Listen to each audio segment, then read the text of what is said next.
I've been looking forward to this, Mr. Samir, for a while. So welcome to the Leaders Who Care series. Thank you, Mark, mutually. And it's a pleasure and delight always to spend quality time with genuinely a leader who does care. Wow, I didn't even have to pay you for that. That was pretty good. Maybe I can cut that out as a snippet or something Need after. some That'd be great. promotion there. Exactly. Well, always the best place to start is to get a little brief introduction of yourself. Now, this is key because the first thing guys usually do is they say their title and what they do. What I'm looking for in this introduction is we'll get to the business and other stuff first.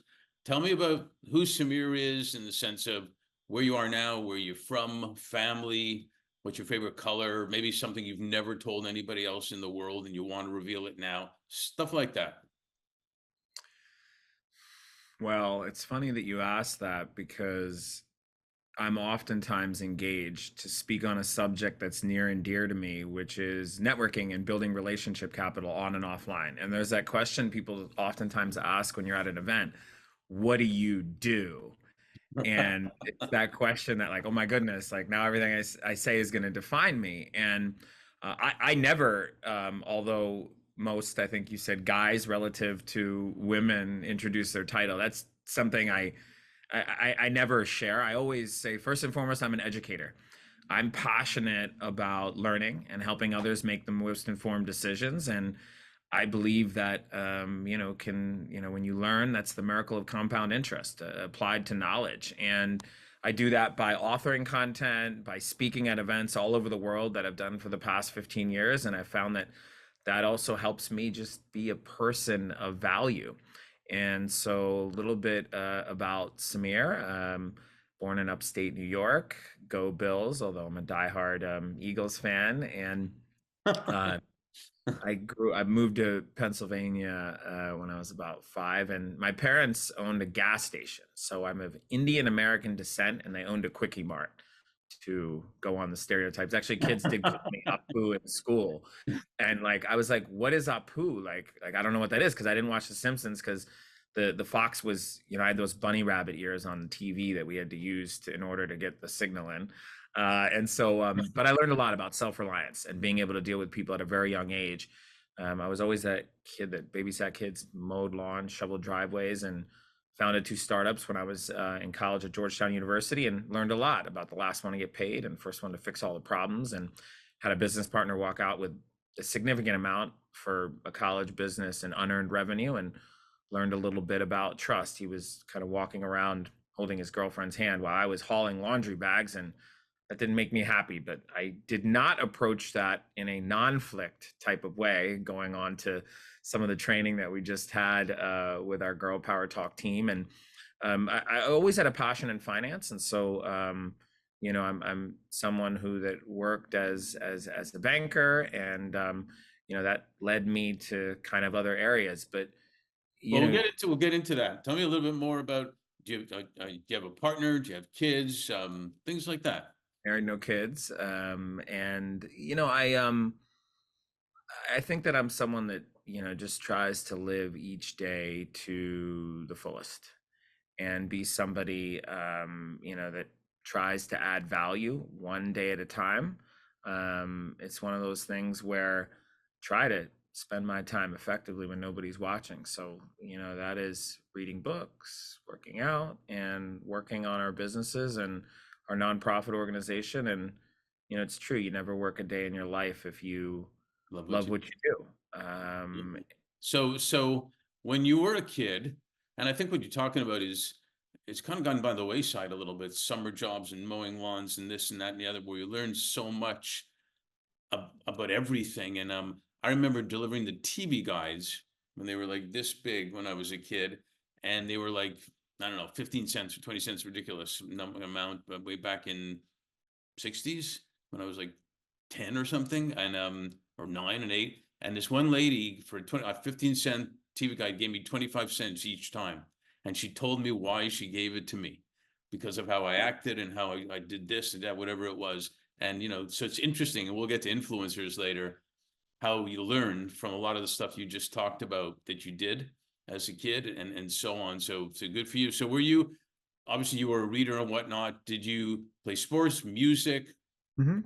like that? Yeah, I ran track in high school. I also played football in middle school, and wanted to play in high school. But sometimes when I've given talks, I've shared that I told my dad. He said I could do whatever I wanted when I grew up, and he always tried to inspire me. And he asked me in kind of ninth, 10th grade what I was going to do. And I said, Dad, I'm going to the NFL. And he said, he looked at like kind of the colleges I wanted to apply. He's like, these are all like nationally ranked programs. And I was like, Dad, like I do pretty well on our, Pee Wee League and in middle school. And he's like, Samir, you're too Indian.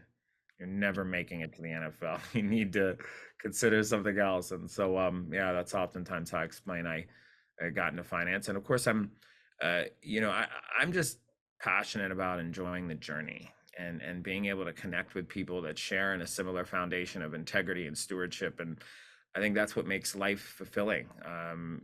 One of my favorite lines is that some people are so poor, all they have is money, and some are so rich, all they have is time. And there's a huge utility drop off when you reach a certain amount of money where you can take a trip, you can buy whatever car you want, you have a house, you can do, and then you know does it really matter, the extra zeros? And I think that happiness is derived from within and derived with surrounding yourself. So I'm never thankful enough for that. Yeah, that's a great, it's a great line. And the famous scholar Kobe Bryant once said that we should all have the dream, whatever that is, the championship, whatever the dream is, but we should also recognize that the dream is right now. The dream is where we live. I think, John Lennon, life is what happens while you're busy making other plans. And as you, Got some good quotes going on this one. I love it. Um, well, retail dealer in knowledge, we could say. Uh, Well, you but mentioned journey, and Kobe Bryant talked about the dream is here, which he was basically talking about the journey when that's it. What intrigued you to take the path you took educationally? Then you went into finance, and then you went into technology and legal industries when you founded Blue Ocean Global Tech. Tell us about that journey, starting with education. Well, I think diligence is the mother of good luck, and you don't necessarily plan, but you find a way to figure it out. It's like, young people oftentimes have this struggle with what am I going to do with my career and the rest of my life, and there's so much pressure on them. And I think you have to Right. learn things, you have to try them, you have to figure it out. And for me, it's always been strive to do things that really interest you. I have always had a fear of, spending a big portion of my life doing things that I didn't want to do, or working in a job that I wasn't satisfied, and living for a Friday night and a weekend and a month of vacation that you get in a year. So I've always tried to say, okay, what are the sacrifices and things that I can do now that will hopefully change the way that I spend my time and derive some sort of satisfaction beyond what maybe normal people try to do. And I think you have to spend your time differently in order to get there. And I wouldn't say I'm perfect at it by any means, but I You're not certainly perfect. try. I know, right? Oh my gosh. No, it's so true. What you're talking about there, and we are not really good at deferred gratification either, and at all probably, and then like we want things really super fast, and that's not necessarily the best formula either. Mm. We founded Fifth Element on the premise that leaders and the organizations can do way better when they are doing good. And it should have been like that years and years ago, but it hasn't. And it's gone to a good point now, but not all the way there. And you clearly understand that concept. I mean, even I noticed when you were in financial advisory, your engagement around education, your engagement around customer experience. I thought that was pretty cool because it's important, and it's good for business, and it's good for people basically. So how did that evolve for you? And share, if you could, share an example or two of how economic and social impact came together, including by founding Girl Power USA and being on boards and making a difference.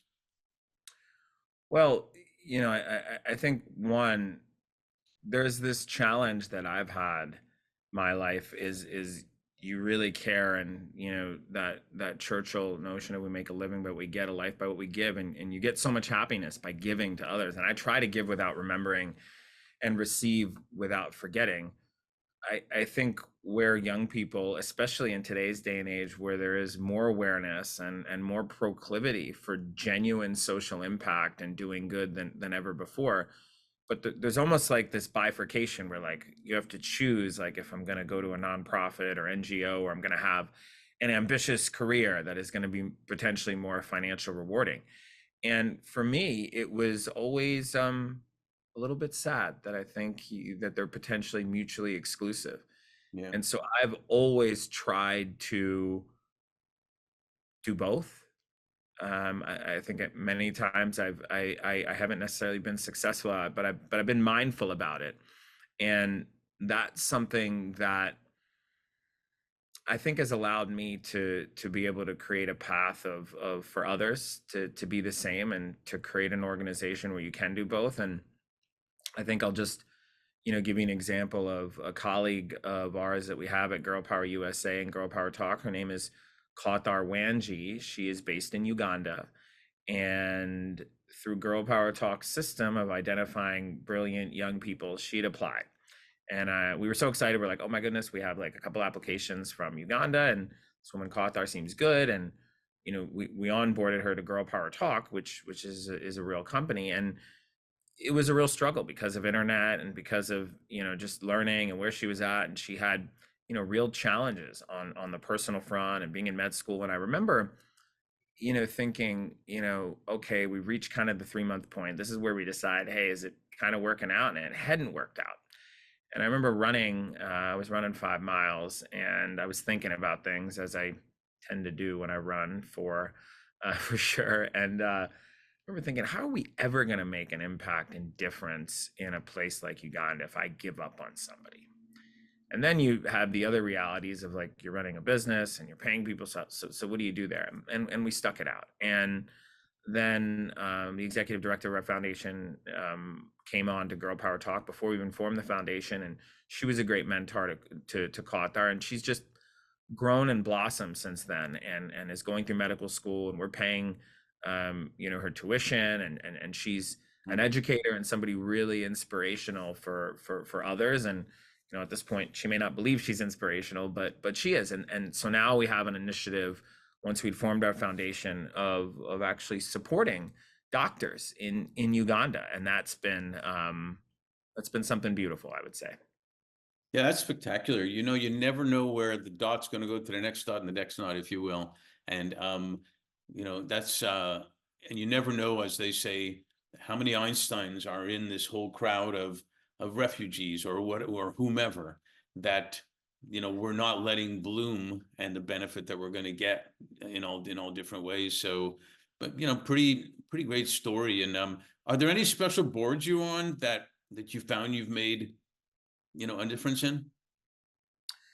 Yeah, I mean, having served on, I was on the board of the R.J. Leonard Foundation that helped foster care children, age out of the system, and provided them resources. And I personally taught workshops on financial literacy. I'm currently on the board of Future Business Leaders of America, which is the largest organization, professional, student organization for kind of people who are interested in provide. I think it's called Professional Student Organization. And that's been interesting to see how that they're impacting and shaping leaders both at the high school and college level. And I'm fortunate to be in a position. I just recently got asked to join another board, but it's one of those challenges where Hmm. you have two organizations, you have a nonprofit, and I'm at a point where the bandwidth is a challenge. And so you never want to take on those opportunities unless you can deliver. But there are a number of organizations that I've just supported or been a part of. But organizations typically geared to youth, to women's empowerment, to being able to foster opportunities are near and dear to my heart, and kind of at the cornerstone of how we're building our own foundation in Girl Power USA. Yeah, good for you.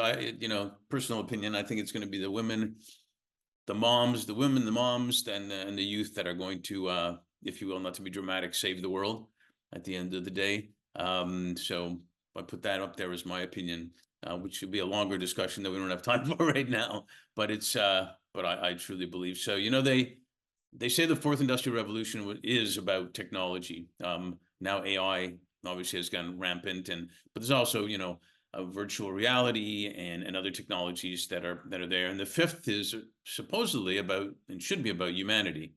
And Hmm. um, we found we focus a lot on the intersection of talent and impact, to get enduring results, not just sustainable results, but enduring results. And can you explain a little bit about, with respect to that, what you do at Blue Ocean Global Technology as an expert on protecting reputations of individuals and corporations? And that's just, how did you become a key resource for law firms, providing them that expert service, providing them that value, and that they started recognizing that value? Sure. I think that when I was launching a wealth management firm, I didn't want to be held back by technology resources. And I recognized the acceleration and migration to the internet of all kind of people, business. I mean, we all kind of cringe when we see that, screen time comes up for what we did during the week. I'm always like, well, a bunch of that was YouTube when I was running, so it doesn't really count. So like I try to, reverse myself out of feeling guilty there. But in reality, our real reputation with our friends, family, clients, investors, partners is definitely amalgamated with our digital reputation. And it's a challenge for individuals and businesses to represent the trust, relationship, goodwill that they have offline. How do you represent that with authenticity online? And they're either overlooking their company reputation and not thinking about their resource allocations in terms of marketing, sales, technology from a digital reputation context, even when they're thinking about digital transformation. Or as individuals, they don't realize that actually the first thing that people do when they read about their company or they meet them or they're at an event is they Google them. Just like when I am speaking at an event and there's 1,000 CEOs, and I say, how many people have met somebody and gone and Googled them in the corner or that at night? And like everyone kind of raises their hand and they feel a little guilty about it. And that reputation is paramount and underpins business success. It's also a risk if you don't manage it. So even something as simple as my own personal reputation. I remember our team at Blue Ocean said, Samir, you need a personal website.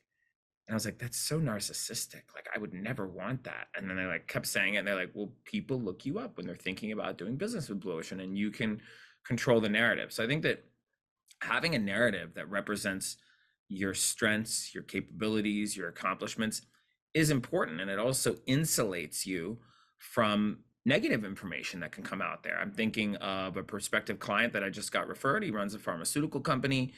Somebody who has the same name as him, his first name is Randy, and someone else with Randy's name, full name, has had a bunch of back taxes and tax fraud. And I was on a call with him because he was referred, and we were talking about things. And he said, and he recognizes the importance for his company. And I said, look, I'm only bringing this up because you referred to me, but there is another Randy out there that has a bunch of taxes issues. And he's like, oh my goodness, people have mentioned that to me. And I kind of just like blew it off. He's like, people have mentioned that over the last 6 months, several people. And I'm like, well, that's not me. And I'm like, yeah, because one of the first things that pops up. So that was a realization. And the last point I'll make is that there really is choice overload when you think about websites, social media, videos, blogs, Yeah. podcasts, public relations. How do you kind of do all that and do it in a meaningful way? And I think many times individuals and companies have had a negative experience with it. They've relegated a bunch of that in-house, and it's not necessarily maybe as efficient or as effective. Yeah. But you need to understand what an organization wants to accomplish and link what you're doing from a marketing standpoint to your digital reputation. And so we help organizations build modern repair, and I've become an expert witness in court cases on a range of issues around not just reputation and digital marketing, but on other subjects as well, to be able to quantify damages and opine on the impact, both positive and negative. Yeah, I think it's brilliant, and I think people know it.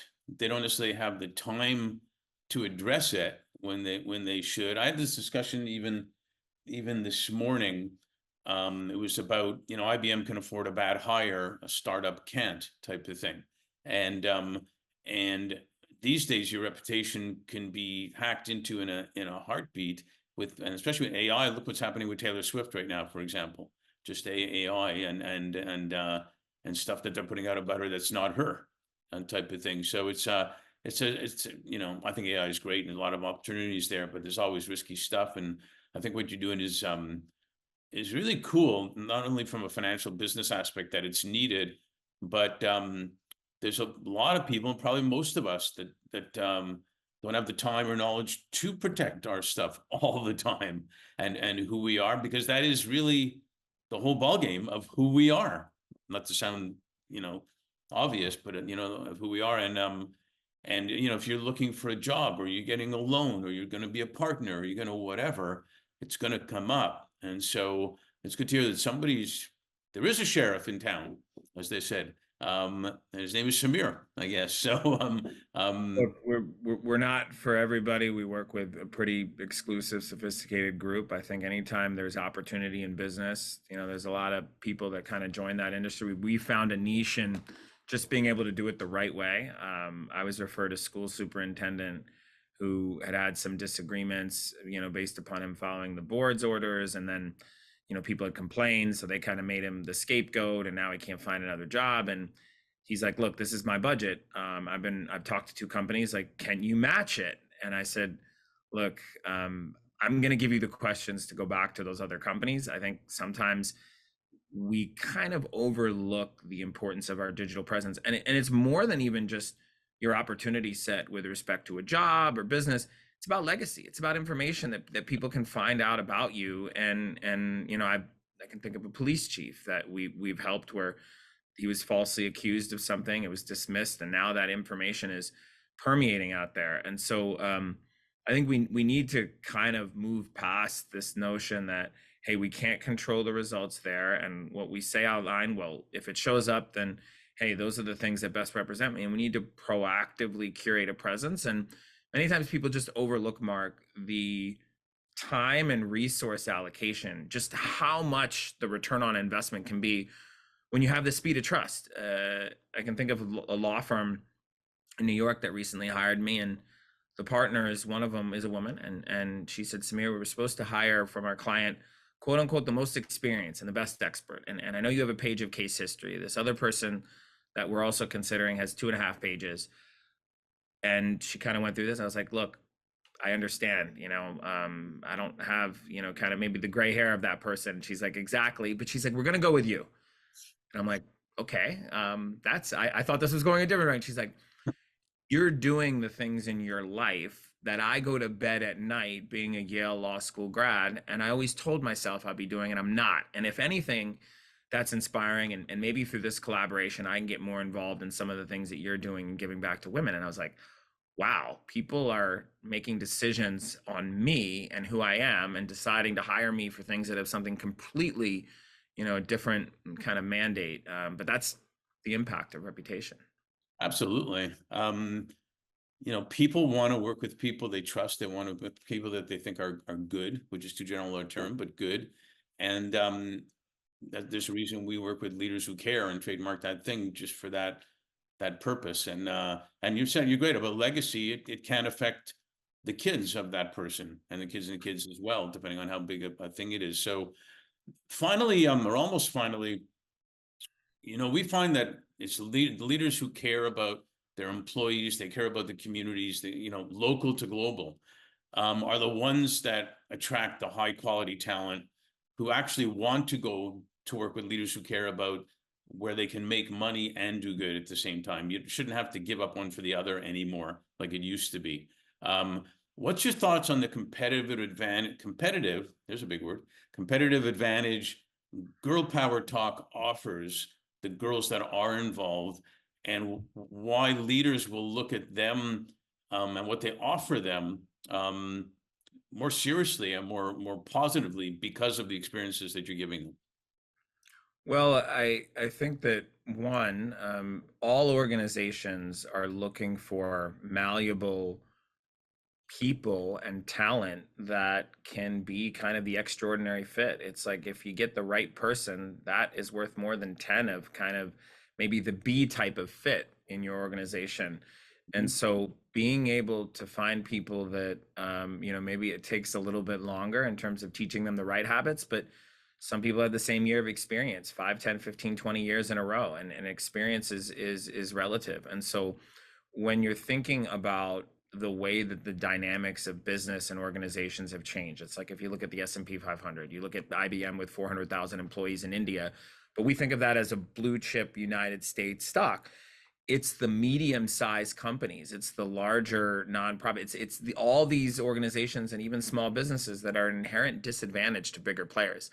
So now with the era of remote work following kind of the ramifications of COVID, as well as our migration to things like Zoom, there is a paradigm shift in how you can gain access to resources without having to own them. And the benefits of being able to deploy and create a dedicated team, not running to Upwork or Fiverr and finding a freelancer and having a transactional relationship, which also can fill a need, but actually having a team that's dedicated to your business, that can provide you a 24-hour work cycle, that can augment and support not just the work that your team is doing and lead it, but also accelerate the internal learning curve. And so Girl Power Talk started out by saying, hey, we're not going to like brand ourselves on any particular product or service. We're going to make sure that we stay focused on this culture. And we built a system for identifying the most brilliant and capable young people. In order to get an interview, you have to answer 27 questions, and it goes through an AI and plagiarism checker. But what we found is in the next phase of what we're doing at Girl Power Talk and our platform, Girl Power X, is that our clients have said, Samir, like, our team loves working with you at Blue Ocean, and Girl Power does a lot of the delivery for Blue Ocean clients, so they work direct. Can we get access to maybe 20 more people and maybe 60-70% of their time? Like I really feel like that's the best investment from a human capital standpoint to help our business evolve and remain competitive. And I would say, wow, I wish I had 20 people to give you. And then it got me thinking and said, hey, look, that's probably an avenue. And if you can partner with a company that is supporting women, that is providing opportunities to mothers, and it can also be a leap up the value curve, well, then it's going to be a true win-win. And those win-wins always have longevity in business. Yeah, win-win, what we call an omni-win. You can use that if you like, but we do charge royalties. Taking it. Now, I'm taking it and quoting you, Mark. Yeah, it's interesting what you say there, because we talk about brand and reputation. If you hire somebody from Girl Power Talk, let's say, or somebody that's been in Girl Power Talk and they go to a company and they see people join people at the end of the day. They join leaders who care. They join people that are there. That becomes your reputation. Programs, you mentioned Nonflict before, when the organization we work for, when you have a program like Nonflict or whatever else that people see you're committed to what's important to them, they have a voice there because of that. All these things allow you to attract more great people. This is how championship sports teams are built for the most part, because they look at the character, they look at all these things, not just, who's the best forward and who's the best defenseman, if you will, things like that. So it's funny how it ties into reputation and brand, if you will, what you were saying before, but that is kind of what it's all about. Before I get to my last question, it's almost like there's a thread in your life, and I find this, which is why I ask some of these questions, even with what you did as a kid to what you're doing now with other kids that are growing up, if you will. Any thoughts on that? What do you mean, just trends in terms of, just help me Yeah, understand? the type of stuff you did as a kid, whether it's cutting grass or this or that or whatever, and now helping other young women grow also, no pun intended on grass and grow there, but grow also. I